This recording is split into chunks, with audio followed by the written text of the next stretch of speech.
While the Romney campaign and the RNC wanted today's formal nomination proceedings to go without distractions, Republican delegates on the floor in Tampa had other ideas. During the usually mundane act of adopting party rules this afternoon, this happened. All those in favor signify by saying aye. All those opposed, no. Pending of the chair, the ayes have it. The resolution is adopted. Without objection, the motion to reconsider is laid on the table.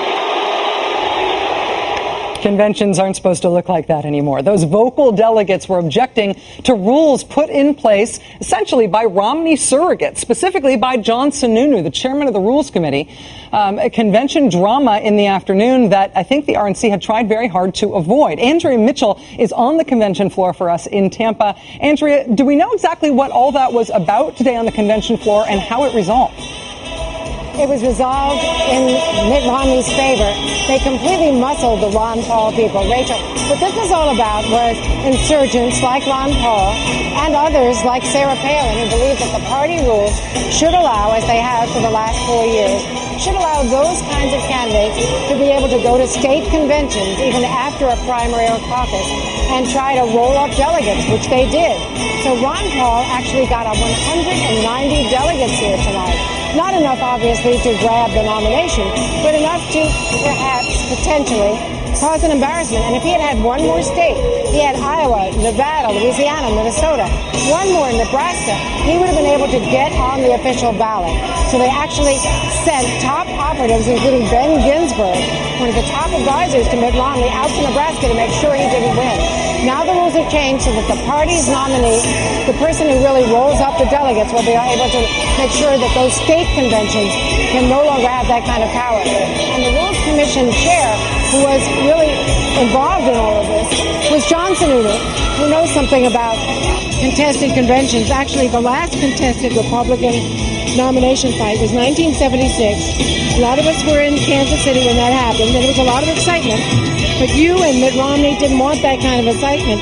What do you say to the Ron Paul supporters who are very disappointed tonight? Well, you know, let's understand fundamentally what the concern of the party is. Iowa's a great example.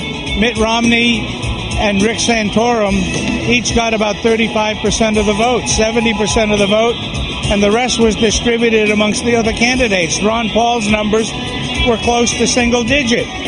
But they go and they cram the next caucus part of it, and they, in essence, come away with all the Iowa votes. That undermines the vote of 1 million Iowans who went to the caucus, and that's not fair. And so they like to abuse the process, in my opinion, when it serves them. But when people follow the rules, as we did here, and they got upset at the Rules Committee, but the vote on the issue they were concerned about was 78-14. They really have nothing to complain about. Do you think it's going to be hard to get them to be enthusiastic about Mitt Romney after this fight? Was this just a dust-up, or is it something more important? No, I think it's a dust-up. I think Ron Paul himself is smart enough to know that this country can't be saved unless we get rid of this president. And I think he will be very helpful in the long run.